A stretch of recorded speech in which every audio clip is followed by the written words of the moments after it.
Hey, bonjour à tous, c'est Pokéglisse. Aujourd'hui, on se retrouve pour l'épisode 14 de On débrief et on analyse la Ligue Pokémon d'Alola.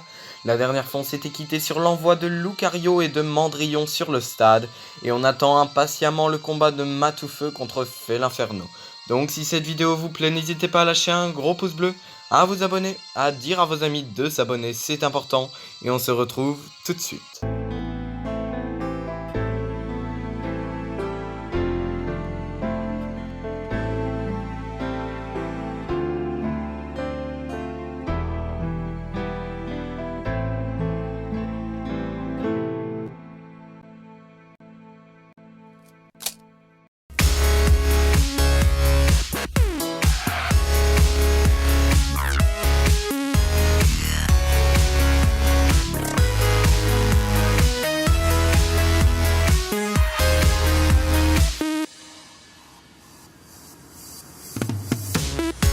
Le combat reprend donc sur Mandrillon en train de lancer Plécroix que Lucario esquivera pour utiliser Close Combat qui touchera Mandrillon en étant très efficace.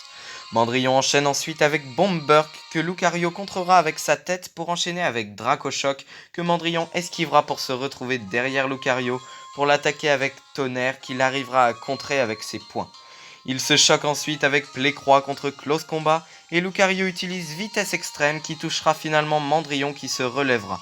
Ils utilisent ensuite Dracochoc tous les deux, ce qui crée une vague de puissance sur le stade, mais les deux Pokémon se relèveront et enchaîneront avec Plécroix et Close Combat. Et comme Lucario était au corps à corps, Mandrillon en a profité pour déployer ses deux autres dards pour utiliser Dracochoc, ce qui a mis KO Lucario. Les deux dresseurs se mettent d'accord pour réenvoyer leurs deux Pokémon de type feu et le combat entre Felinferno et Matoufeu peut reprendre. Le collier de Matoufeu est de plus en plus ardent et chacun regarde les mouvements de l'autre pour savoir lequel va attaquer en premier.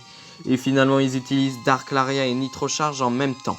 Et c'est Matoufeu qui prendra l'avantage en touchant Felinferno 2 fois, mais en réutilisant Nitro Charge il se fera contrer par Exécution. Felinferno utilise Gonflette, Matoufeu Déflagration, et grâce à la puissance de Gonflette il arrivera à arrêter les flammes. Matoufeu l'enchaînera avec Nitro Charge mais il se fera finalement attraper et il prendra un gros exécution en plein corps. Il se relèvera grâce à son collier qui lui dévoilera le talent brasier qui augmente la puissance des attaques de type feu quand le Pokémon est affaibli, et ce n'est d'ailleurs pas le seul Pokémon de Sacha. Ayant brasier, on se souvient de la puissance de son Simiabras à la Ligue de Sinnoh grâce à son talent, et donc il utilise Vendetta et après avoir affaibli Felinferno, on découvre qu'il a lui aussi le talent brasier, et comme les deux Pokémon sont affaiblis, Euphorbe et Sacha décident tous les deux d'utiliser leur attaque Z, ce qui crée une énorme pyro-explosion cataclysmique au milieu du terrain.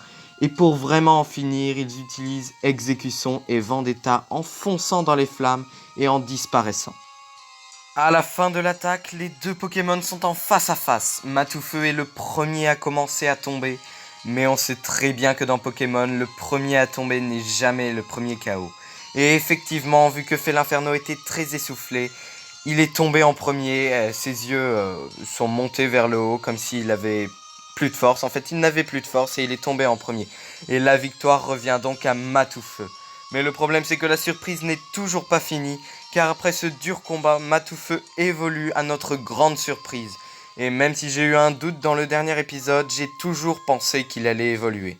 Mais il finira lui aussi KO et paralysé après son évolution, ce qui fait donc une égalité pour ce combat plein d'intensité et de frissons. Et je ne sais pas si vous avez remarqué, mais dans tous les plus grands combats de Sacha à la Ligue, soit il en possède un ou soit il combat un Pokémon de type feu. Contre Régis il avait Dracofeu, contre Harrison aussi, contre Paul il avait Simiabras avec justement Brasier, à Kalos c'est Alain qui avait un Dracofeu, et à Alola, Matoufeu maintenant Felinferno. Et même si les Pokémon de type feu ne sont pas les principaux capturés par Sacha, la plupart sont très puissants. Et après avoir rappelé leurs Pokémon, les deux concurrents se préparent à envoyer le suivant, mais Cocorico les interrompt pour prendre la place du dernier Pokémon de Forbe. Et comme on le savait, il reste Mandrillon et Pikachu pour Sacha. Tout le monde accepte que Cocorico combatte et il utilise Champ électrifié. Sacha envoie Mandrillon à la place de Pikachu et l'épisode s'arrête là-dessus.